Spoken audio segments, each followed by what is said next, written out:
right, welcome to the show, folks. Thanks so much for being with us. This is the Millestone Report. My name is Paul Harrell. As always, thanks for being with us. We can't do the show without you watching every single day. We've got a great show for you. Happy Thursday to everybody out there. Weekend is almost here. I mean, really and truly, I don't know where to begin today. I know where we're going to go. We're going to, towards the end of the show, I want to ask about this Liberation Day. Have you heard about Liberation Day? This is April the 2nd, so it's I guess it'll be Wednesday of next week. Donald Trump's going to have a press conference, and they keep talking about this Liberation Day. What does it actually mean? What does it entail? Does it have to do with tariffs? It certainly has to do with economics. It certainly has to do with, just from what I can figure out, bringing more money back into the country. Not sure what exactly that looks like. Obviously, I think it has something to do with tariffs. We'll talk about that. Also, a fascinating day yesterday at the Georgia State House. They were running an abolitionist bill. Again, the idea to totally well, actually, it's not even really. That's not even accurate. It was more so like an equal protection bill that would essentially mean that like a life in the womb has equal protection. Meaning, if you kill a baby, then it's the same as killing, if you kill an unborn child, same as killing somebody outside the womb, meaning it would criminalize, is what it would do, criminalize abortion, and it would give babies, it would give, life begins at conception or fertilization, it would give those human beings the same value as everybody else. And so it was fascinating. Pastor Jeff Durbin from Arizona, from an organization, I think, End Abortion Now, traveled to the Georgia State House to testify for this bill. And what happened was just a little unexpected, but it was controversial. We'll talk about that. But first, let's get to it. NPR, we've got Katherine Maher on the Hill yesterday, where she was absolutely grilled. Of course, this is the same Katherine Maher who gave a pretty famous talk about how we need to get away from the truth, that trying to pursue the truth is actually hurting us. It's inhibiting us trying to get other things done. It literally sounds like something the devil himself would say, and we may not be too far off there. We've got a few of these clips from Capitol Hill that I want to get to from yesterday. Let's go ahead and throw the first one up on the screen. Elon Musk paying attention to the show that was on Capitol Hill. Here is Congressman William Timmons tweeting, NPR's Katherine Maher admits it's concerning that 100% of her editorial board, 87 members, are registered Democrats with 0 Republicans.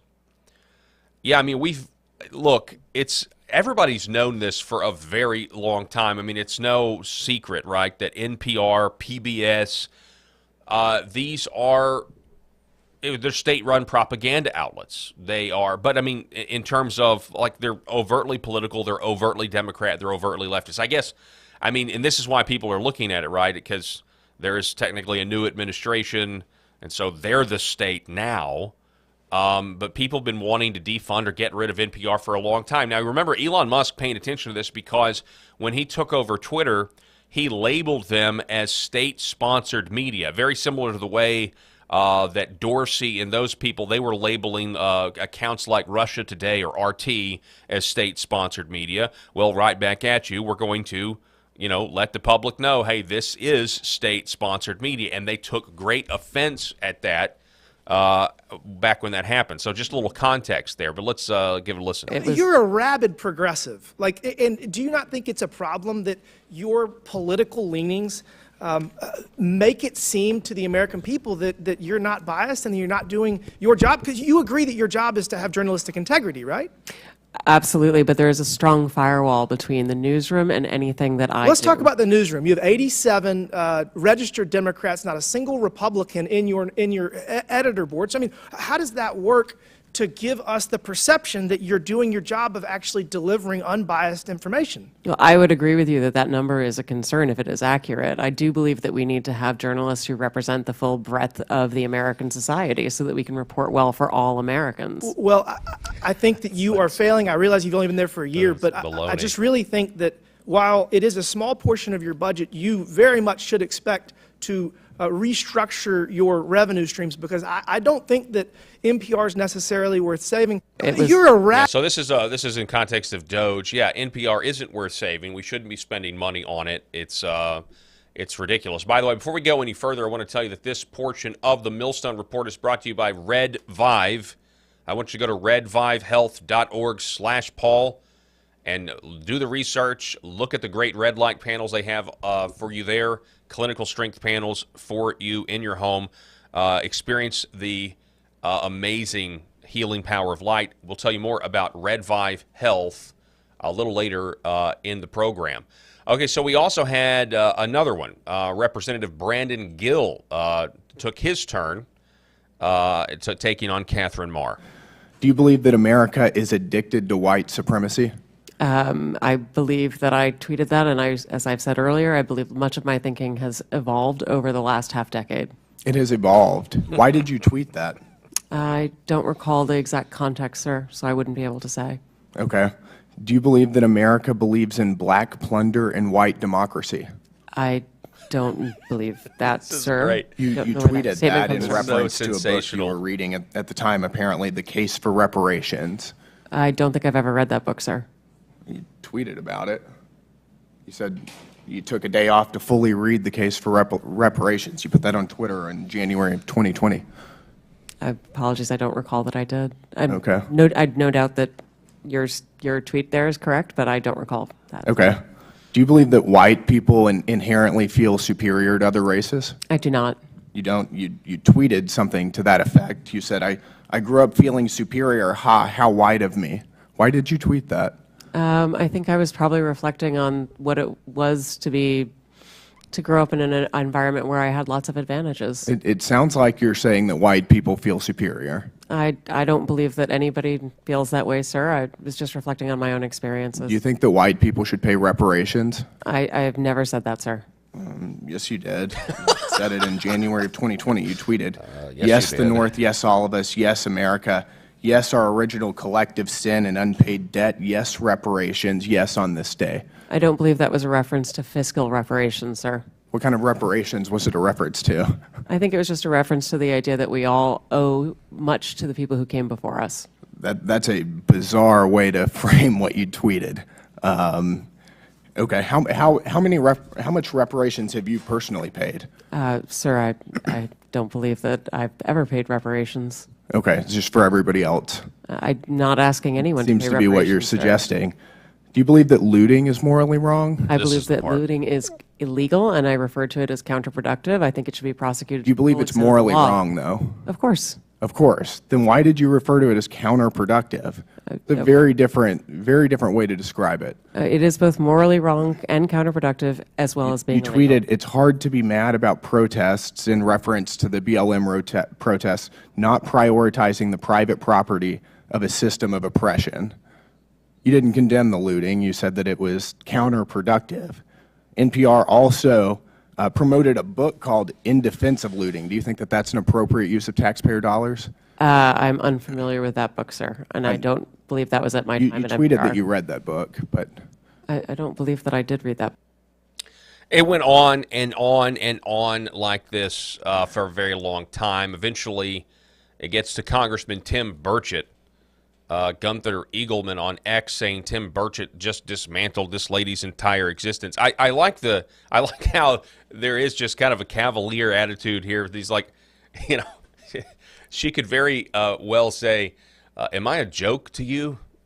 Because that's essentially. I mean, it's funny.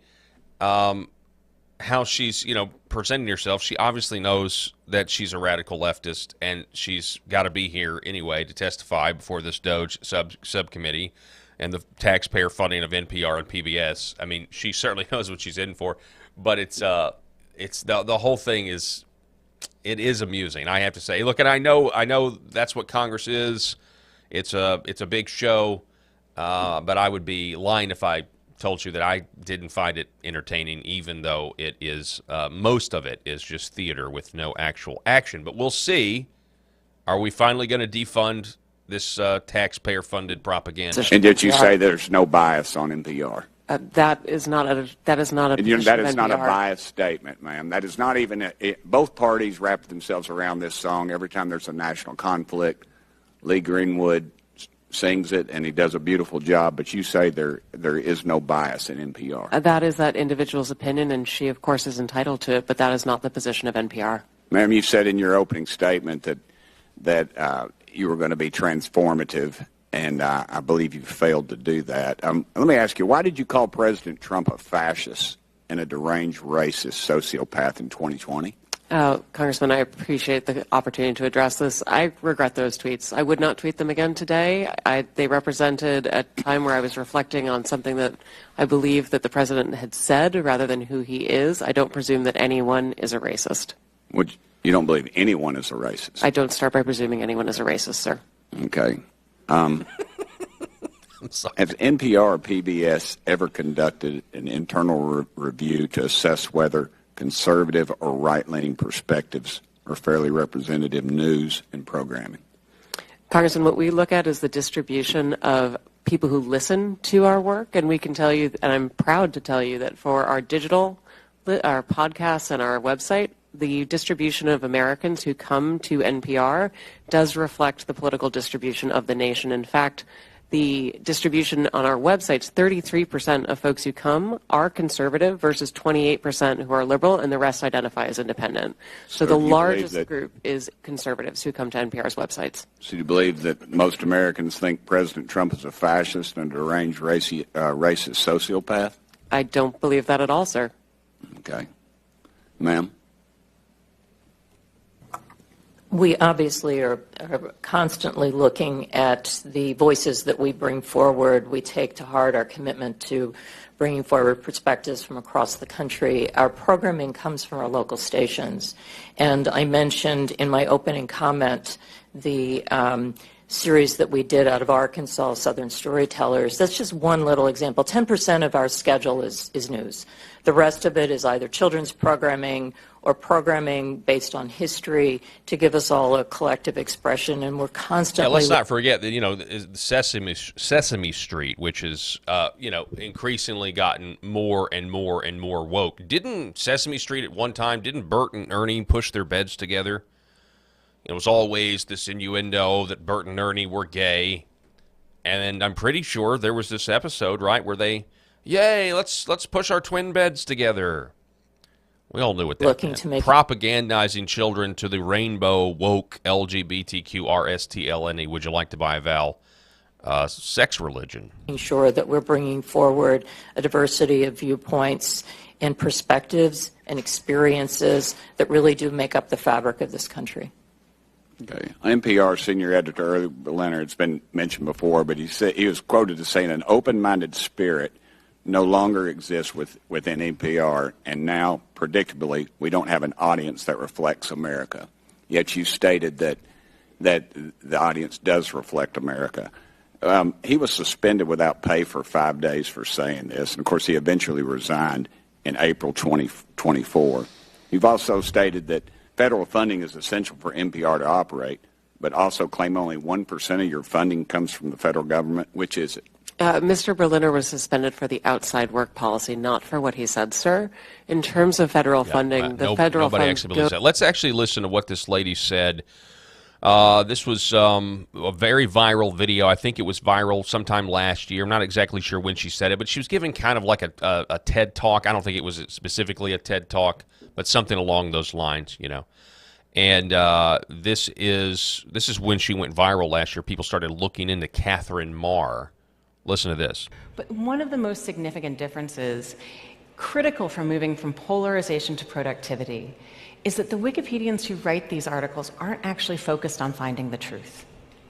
They're working for something that's a little bit more attainable, which is the best of what we can know right now. And after 7 years there, I actually believe that they're onto something.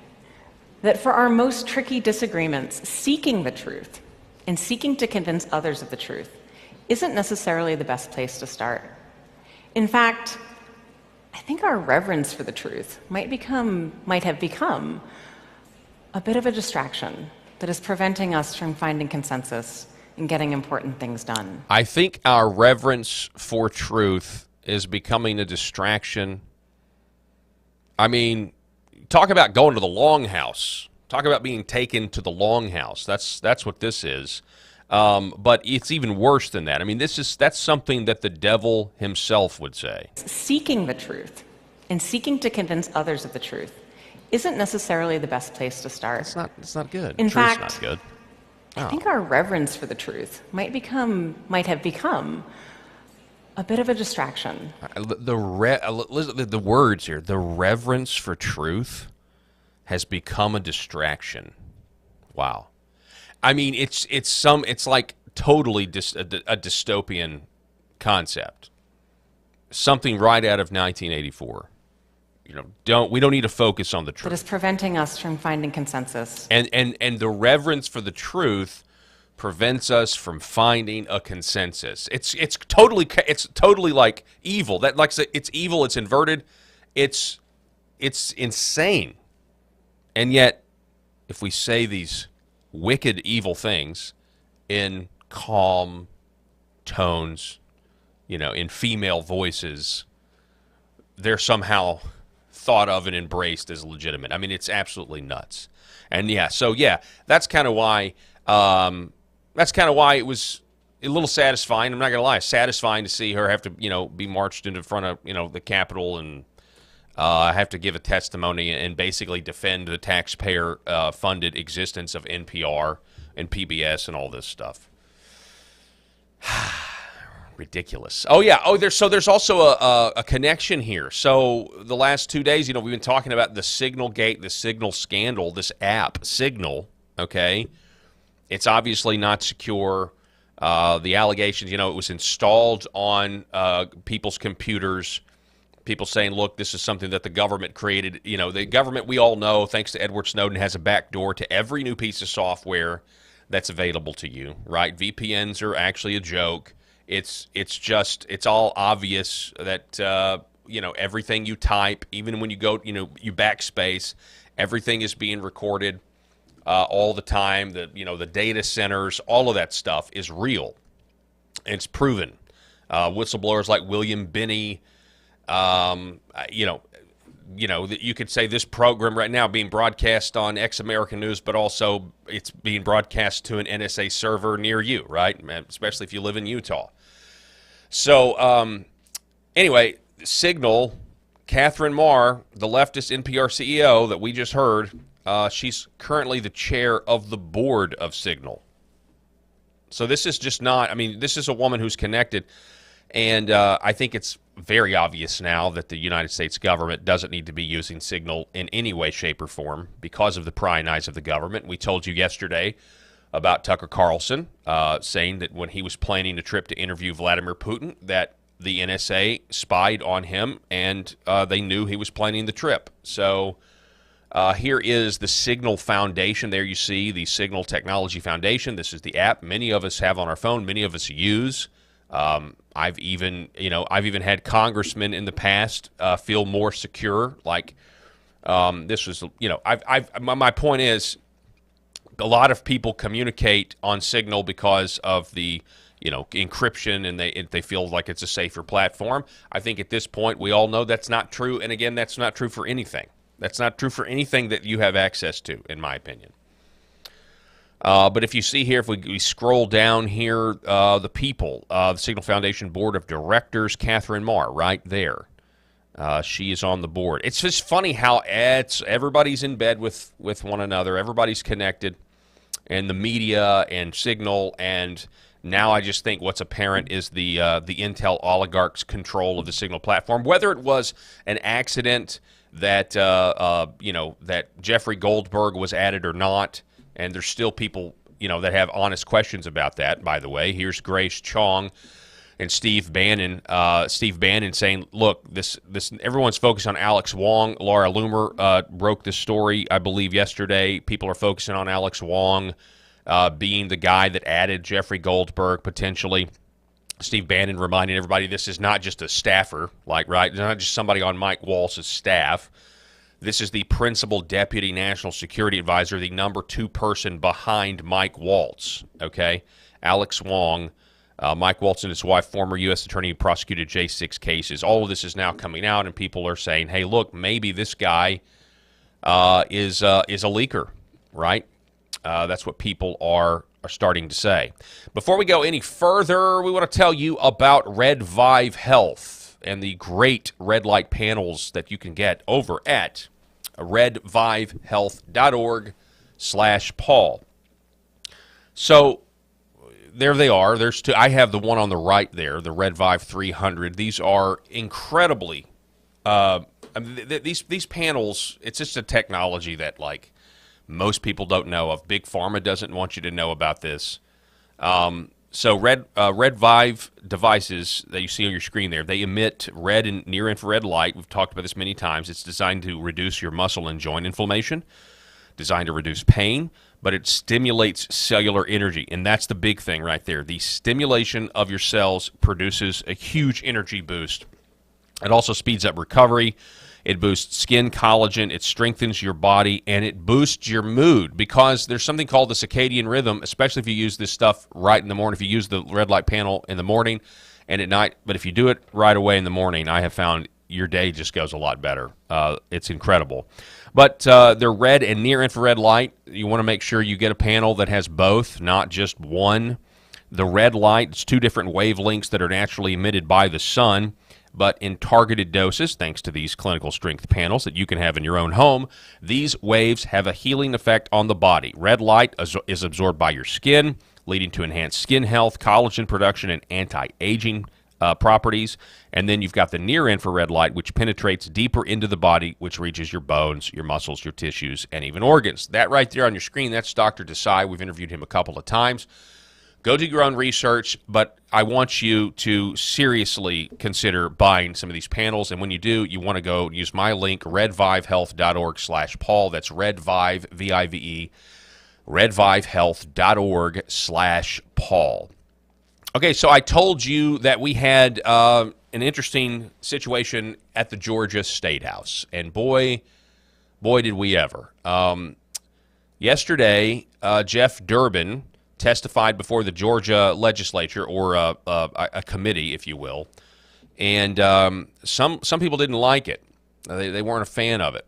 Let's actually listen to what happened. Now, again, this is a bill. Well, let's just let Jeff Durbin explain his bill as he testified yesterday before a Georgia committee. Listen. Is Jeff Durbin here? Come on up. Yes, sir.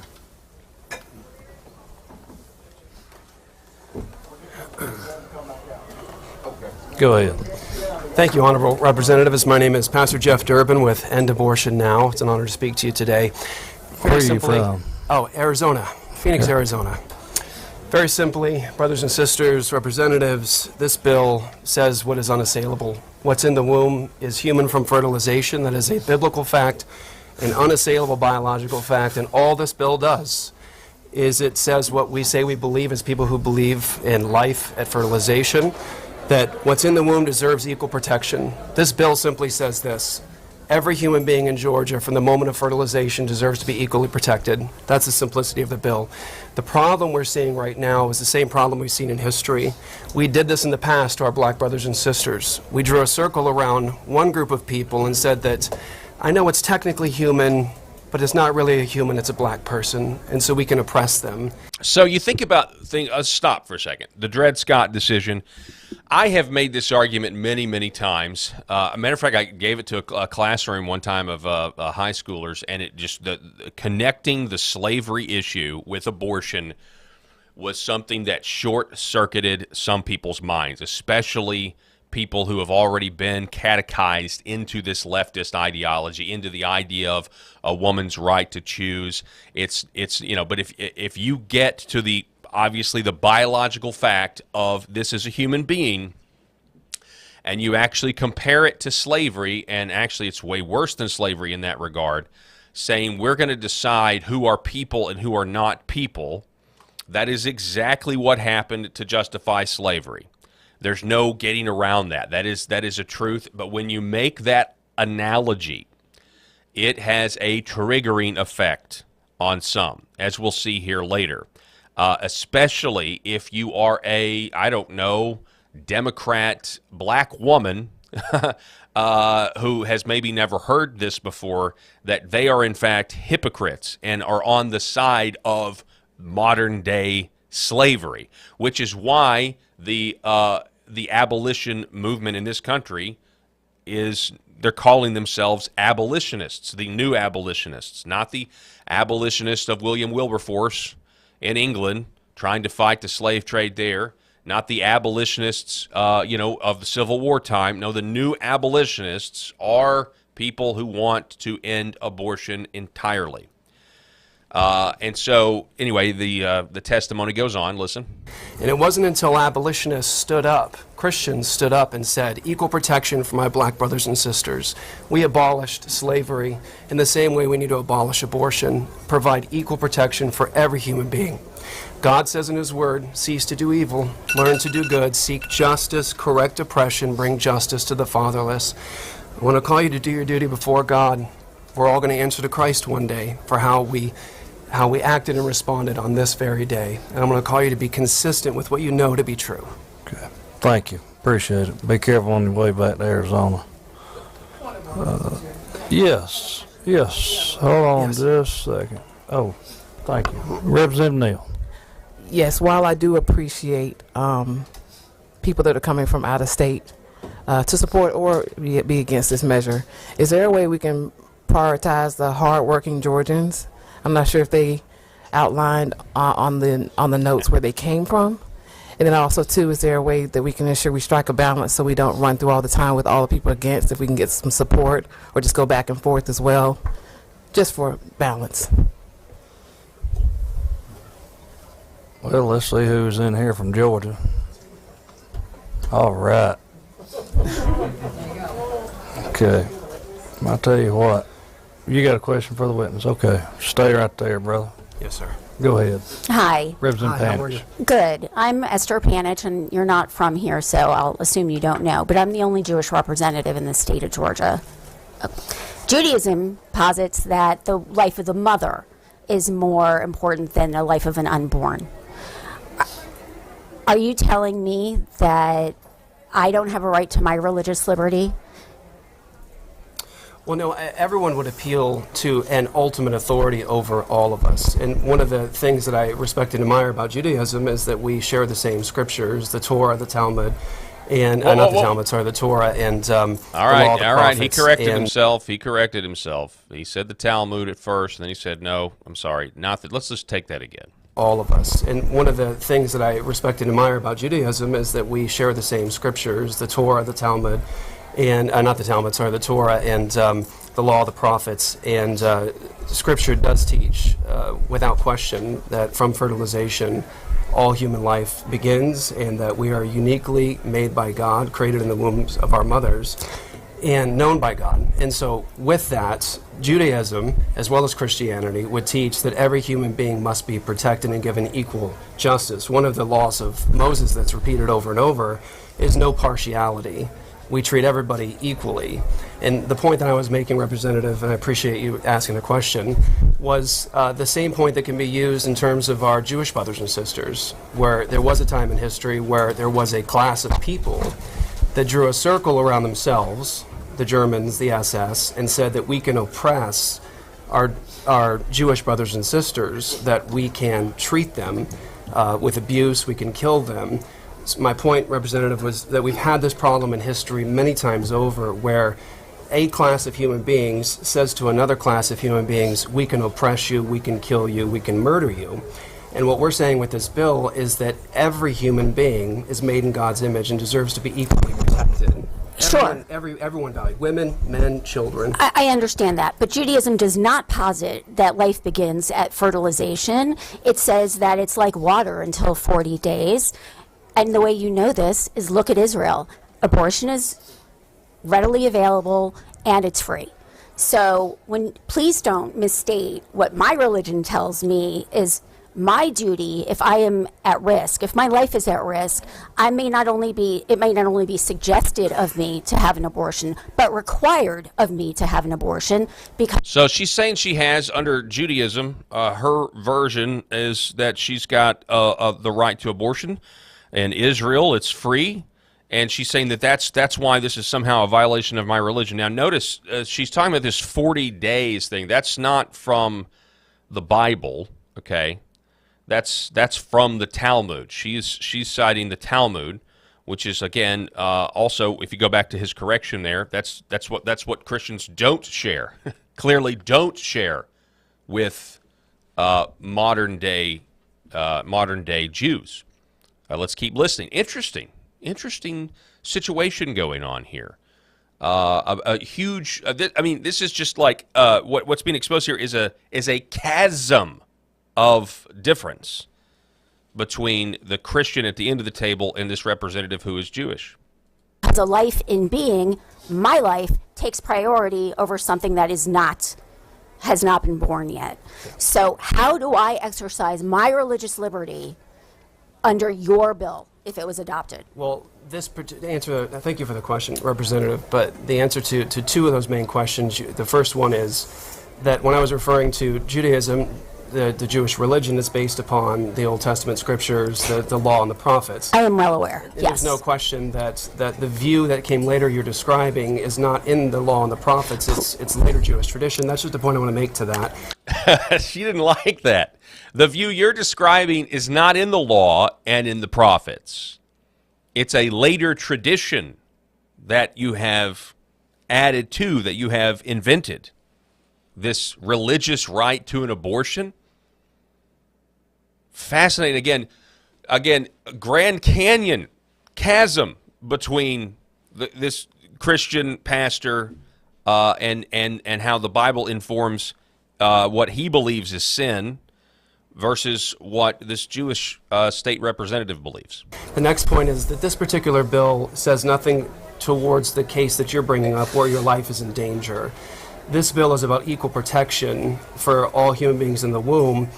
It's about the preservation of life. If your life were in danger because of a pregnancy, in very rare instances, very infinitesimally small I'm not just talking about physically, emotionally, psychologically. Those are exceptions to which allow a Jewish woman to have an abortion if they need one. Okay, so she's now saying that emotionally, psychologically, and mentally, she's saying under the modern-day Jewish religion, that's another reason why you have to have an abortion, or you should be allowed to, and that this bill, again, she's arguing that this bill, to give equal protection to the unborn, would violate her religious freedom. If I may respond to that, that's a very good point.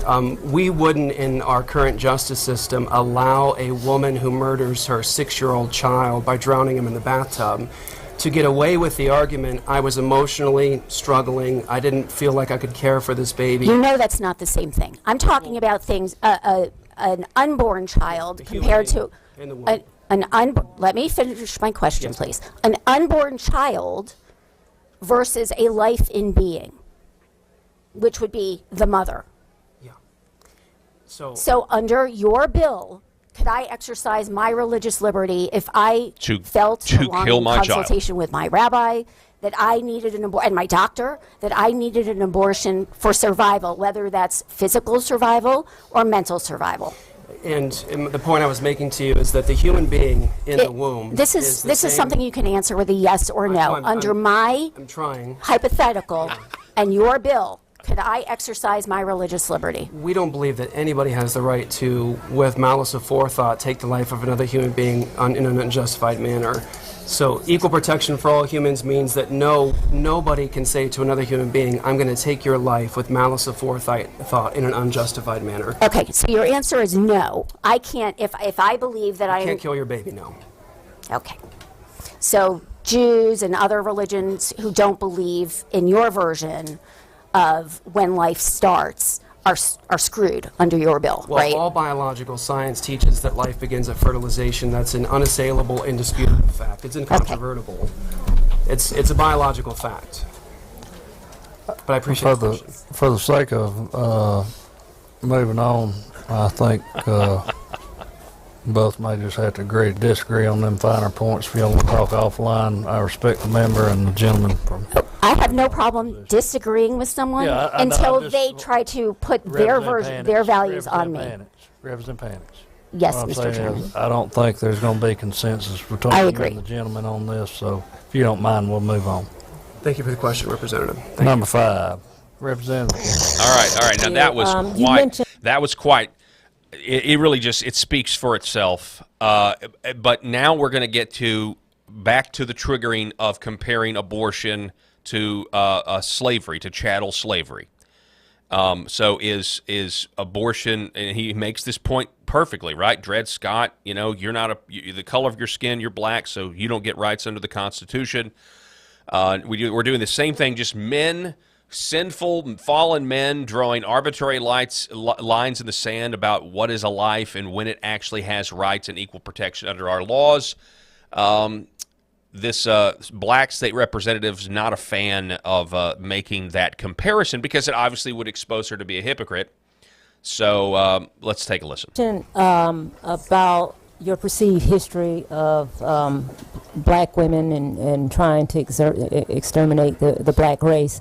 Do you identify as being black or African American descent? Do I? Yes. Well, I think it's pretty obvious that I share a different count of melanin. Okay. So that being said, I am African American, and so I respectfully disagree with your assessment and using our race as an argument for. I appreciate that. Which part do you disagree with, so I can maybe respond? All of it, every single bit of it. You don't agree that slavery happened in America, that white people oppressed black people? What's that got to do with abortion? My point, Representative, thank you for the question, was that in history we have drawn circles around classes of people. White people did it unfortunately and abominably to your ancestors. White people drew a circle around themselves and said, we will be the humans that will have the rights and equal protection, but we will draw a smaller circle around our black brothers and sisters and oppress them. You don't get to change the narrative. Just leave the talk about African American stuff to actually. Okay. So because he's white, she says because you leave the talk about African Americans, leave it to us African Americans. Don't you dare make a historian. It's triggering because the blatant hypocrisy is real that abortion is modern day slavery. There's no question that it is, and it is far worse than slavery was. Say, just in final word to that, is that I believe that all human beings have a duty to stand for justice, no matter the size, no matter the level of development, no matter the color of another human being. I believe that what made slavery such an abomination was that human beings deserve to be equally protected and shown no partiality. That's what's happening in abortion. It happened, unfortunately, in America with slavery. It happened, unfortunately, in the Holocaust. Okay, Representative Kendrick, remember questions. We'll come back for commentary. All right, thank you, sir. Thank you, sir. Thank you all. All right, so there was fireworks there. You have a Jewish woman doesn't like it, wants says her religion demands that she have the right to an abortion. You've got the black African American woman. She's saying, don't bring us into this. Matter of fact, though, there was a rabbi in the room that took exception to Pastor Jeff Durbin and what he had to say at the end of that table. Let's listen to that. Just a brief 1-minute clip here. Good afternoon. My name is Michael Bernstein. I'm the rabbi of Congregation Gesher LaTorah in Alpharetta. I believe I may be the only rabbi speaking, as Representative Panitch is the only Jewish legislator in the state. I've heard a lot of denial of the Holocaust. I've heard a lot of discounting of what Jews went through. I have never heard the killing of 6 million people compared to embryos, let alone blastocytes, zygotes, at conception. 6 million human beings with lives and property and entire worlds snuffed out, and that's compared. You want to compare the doctor who spoke before? So they're very upset. All right, so this rabbi is upset that he's losing the victim Olympics. That's what's going on here. This rabbi is upset because Jeff Durbin. I mean, come on, like 1974, abortion is legal in America. Between then and now, I think on count, 60 million children have been killed. 60 million. Now, that's why he is diminishing that. Oh, they're just an embryo, zygotes. And you're comparing that to what actually happened in Germany? And triggering. I mean, I've never seen this level of triggering. I've obviously seen the triggering of comparing to slavery. People don't, but this is a crash out, as the youth say. Or to Dr. Mengele, at conception, 6 million human beings with lives and property and entire worlds snuffed out, and that's compared. You want to compare the doctor who spoke before to Dr. Mengele, this woman who works in IVF? That's what this bill does. And if you feel that an embryo is like the life of a Jew, or with permission, the enslaved African, then I want to know what you think of Jews and enslaved Africans. That's that's how that's how little they think of. They think of a baby, a human baby in the womb, as nothing, as expendable. And when they are confronted with their own hypocrisy, they have like a mental breakdown. I mean, that's what you saw there. They don't make any sense. This rabbi here is not making any sense. Triggered by the Christian pastor Jeff Durbin making biblical, basically saying, look, this is what the Bible says. Our laws need to reflect that. We need to protect the unborn, and we don't need to unperson them. We don't need to unperson them. And there was just a total malfunction, a total glitch that takes place. Eye-opening to say the least. But that's not all, ladies and gentlemen. There was also a lady pastor who testified at this hearing yesterday, so that means it's also time for my favorite segment. And let us confess our faith today in the words of the Sparkle Creed. I believe in the non-binary God. And now it's time for I'm Already Against Women Clergy. You don't have to convince me. All right, for today's segment of I'm Already Against Women Clergy, You Don't Have to Convince Me, brought to you by Mr. John Harris over on X, saying, quote, this is what a Yankee religion brought south looks like. Ooh, I love that. Well, if you know about American church history, that's okay. So, Reverend Emily Walker Cornetta of St. Luke's Episcopal Church in Atlanta is the executive director at the Episcopal Divinity School in New York City. Here she is representing Christianity opposing this bill. Let's take a listen to what she said. Is Reverend Emily Walker Cornetta. I am an Atlanta resident. I live in Fulton County. I'm an assisting priest at St. Luke's Episcopal Church in Midtown. I'm grateful for the opportunity to speak to you today. For 8 years, I worked as a perinatal hospital chaplain, ministering to pregnant patients and their families grappling with serious fetal or maternal medical conditions, sometimes both. Over these years, I would sit with families of many different faiths as they processed a situation they never in a million years thought they would ever have to face. They'd work their way through impossible questions like if they continued the pregnancy, what would their baby's life be like, how much their child would have to suffer, whether they'd be able to parent this child, what this birth would mean for their other living children, and on and on and on. And over these years of listening, what I saw in these families was the opposite of indifference. I saw love, a weighty sense of responsibility, and a clear-eyed awareness of the kind of life they would want to give a child, and grief about what was actually possible given the realities that they were facing. And all of this listening over the years taught me that women and families need to be trusted and empowered to make difficult moral decisions about pregnancy and their families. And I'll conclude with this. You all are hearing a lot of vocal Christians in here preaching to you that Christianity teaches that abortion under any circumstance is a sin, and please understand, they do not speak for all Christians. Not today in this country, and certainly not over centuries of Christian witness and practice. You're also hearing a lot about protecting life, and I believe that we must protect life here in Georgia.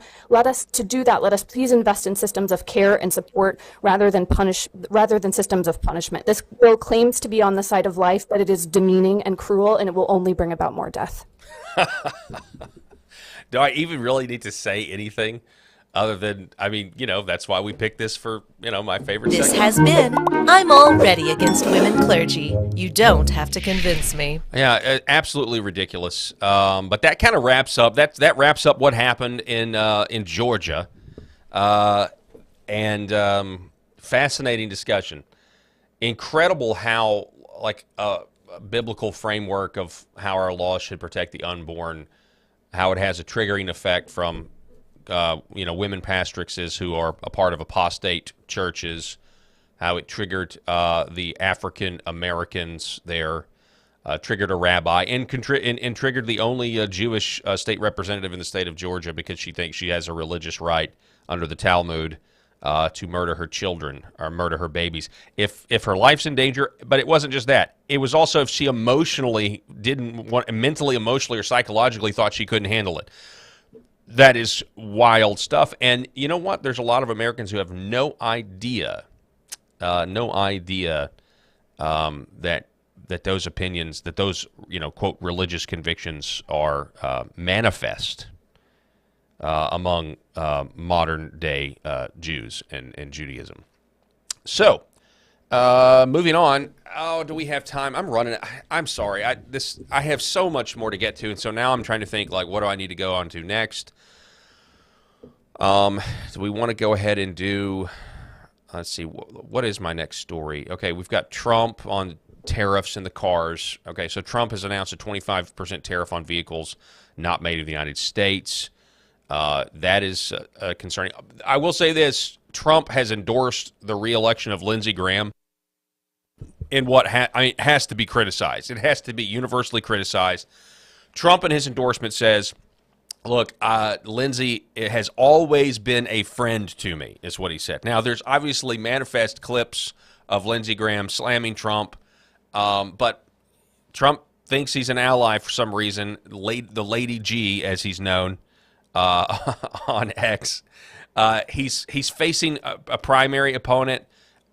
He's going to be facing. I think Lindsey Graham, who's got like a 30% approval rating in South Carolina, is going to be targeted to be electorally eliminated, and I think that needs to happen regardless of Trump's endorsement. I think Lindsey Graham needs to be soundly defeated. It's way past time. I'm sick of. The whole country is. Of course, it's up to South Carolina. We'll see. That state is not exactly the bastion of transparency, so we'll see what happens. But I think to me, it's just a massive L for Trump to endorse Lindsey Graham. But anyway, we will watch that closely. But anyway, the tariffs and the economy. Now, here's also this. We'll play you this clip. This is Donald Trump speaking some truth here. Listen. No matter how many surgeries you have or chemicals you inject, if you're born with male DNA in every cell of your body, you can never become a woman. You're not going to be a woman. So the Center for Baptist Leadership says that they are thankful to see President Trump defending God's creation order of male and female. No matter how many surgeries, you can never change your sex. We've got the the federal court just rejected the overturning of Judge Boasberg's ban on Trump deporting Venezuelan gang members under the Alien and Enemies Act. It was a 2-1 ruling, so this is going to continue. Now, speaking of deportations, we have this. We have Kristi Noem. We need to talk about Kristi Noem for a second. She posted this video. Eric Daugherty says the optics are amazing. I mean, I will say this. I've never seen anything like this. Here at CCOT today and visiting this facility.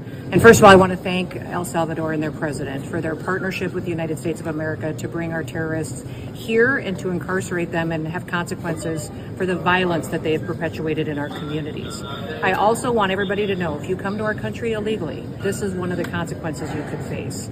First of all, do not come to our country illegally. You will. Don't come to the country illegally. If you do, you may wind up in an El Salvadorian prison. And so, yeah, I mean, this is certainly like the deportations, and I mean, this is certainly something that has needed to happen for a long time. But can we talk about Kristi Noem for a second?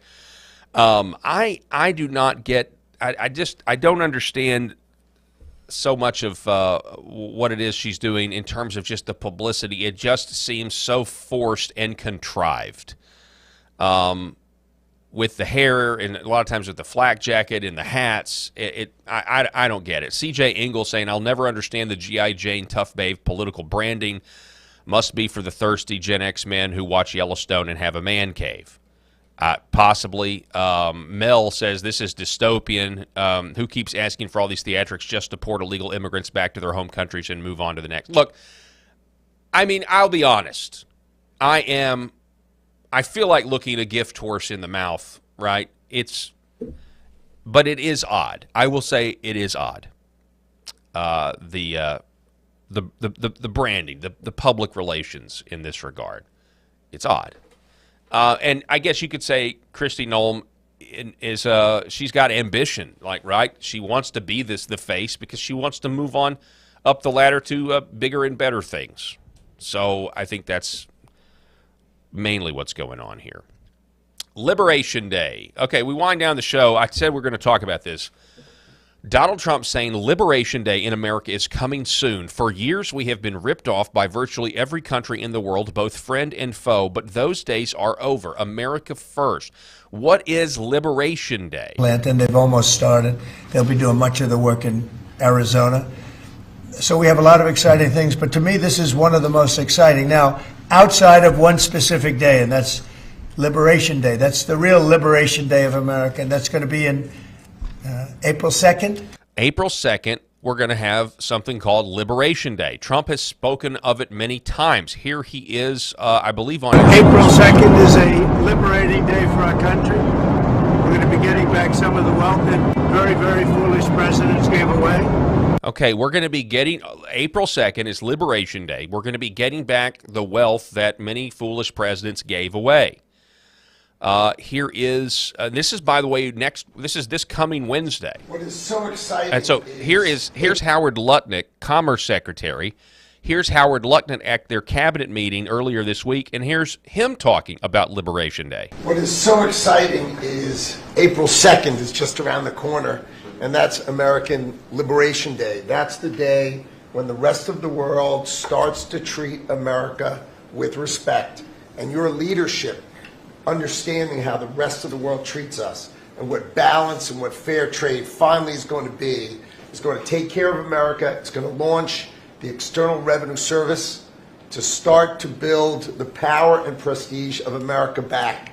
And I'm honored to be helping you. So, I mean, obviously this has to do with tariffs going into effect, but there's going to be a press conference. There's going to be, Liberation Day, April the 2nd, and Lutnick, again, is saying the External Revenue Service. Will the External Revenue Service replace the Internal Revenue Service? Will they take the I don't know, what do you call it, the the chopped down IRS, right? They 45,000 people they're planning on laying off. Are they going to take that agency, the IRS, and turn it into the I guess what would that be, the ERS, the External Revenue Service? I'm just saying, maybe I'm being too optimistic here, and I probably am, but I mean, April 15th, April 2nd's before April 15th. Everybody's got their taxes due on April 15th. There's a lot of Americans that are scratching their heads thinking we've got to pay taxes when they've uncovered so much waste, fraud, and abuse. And it's not even like that they have uncovered an active hate and disdain for the American people within our government's funding apparatus. I mean, it is obvious that they are just giving away billions and billions of dollars and expecting us, and printing money. They have magic money machines Elon Musk has exposed. So it's to the point where, what's the point of our money? Our money is actually not going to fund the government. It certainly doesn't feel like it when they can just print the money. And so then you start thinking, well, the only reason that you have the taxes that we do is specifically not to fund the government, not for some sort of e pluribus unum or whatever. It's there specifically to oppress the people. That's what has been made clear to me with all of this. It's not about doing your part for the government. It's not about that. It only exists to keep Americans down and the middle class shrinking. What else do we have? We had him here talking about it as well. Tariffs will go into effect. Is it truly reciprocal? Or are there some countries that might get a break or some sectors that might get a break? Well, I may give a lot of countries breaks, but it's reciprocal, but we might be even nicer than that. You know, we've been very nice to a lot of countries for a long time, but I call it Liberation Day. April 2nd is Liberation Day.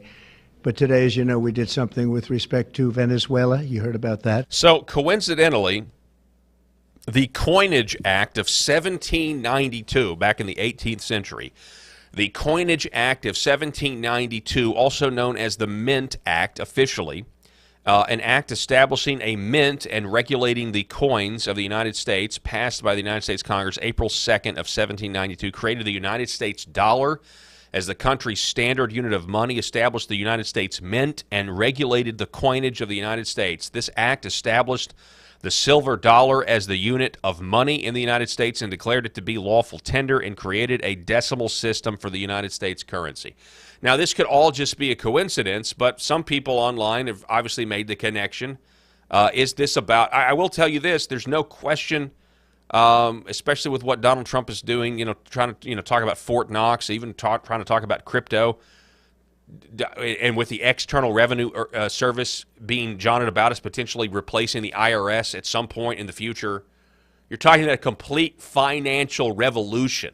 That's one thing I know. A complete financial revolution is at least being attempted. Whether or not it will be successful, I don't know. But there's a lot of moving parts here, for sure. That's all the time that we have for this edition of the Millstone Report. My name is Paul Harrell. I want to encourage you to follow me on X at Real Paul Harrell. And don't forget to follow X American News. You can go to xamericannews.com and you can catch my show there. It's streaming there and on the X account as well. And sign up for the newsletter there over at xamericannews.com. The website's brand new and it's up and running. And it's a one-stop shop. If you miss the Millstone Report live, you can always go to X American News and you can find it there. Until tomorrow, unless I'm providentially hindered, I'm going to be here wishing you a happy Friday. I hope you enjoy the rest of your Thursday. God bless everybody out there watching.